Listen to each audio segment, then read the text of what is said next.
Hi, welcome to this episode of Your Black World News. I'm your host, Roosevelt Mitchell III.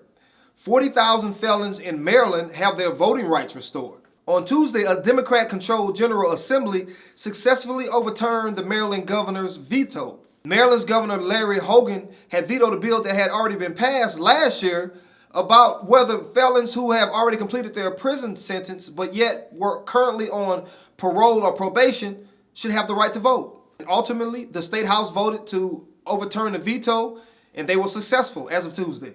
And we know that Democrats are typically in favor of rolling back restrictions on ex-felons being able to vote, or Republicans, for the most part, would like to make it harder for ex-felons to vote. And why? Because ex-felons are most likely to be minorities and vote for the Democratic Party. But that's typically what happens when you have the prison industrial complex that locks up a high majority of black and brown people. So once you release those people, yet they are minorities. But let's dig a little deeper. We know that Michelle Alexander so masterfully explained in her book, The New Jim Crow, that prisoners, upon release, they are treated as second-class citizens, right? They don't have the right to vote, they can't get public housing, and then on job applications, they have to mark that box saying that they have a felony to where it's almost impossible for them to gain employment.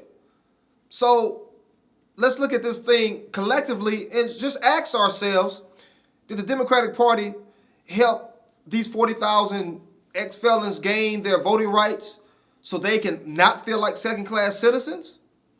Or is it because it's election time? See, I have 3 older brothers, and 2 have been in prison a majority of their life and has been on probation and parole, and the other one has been on probation on and off and also has been to jail.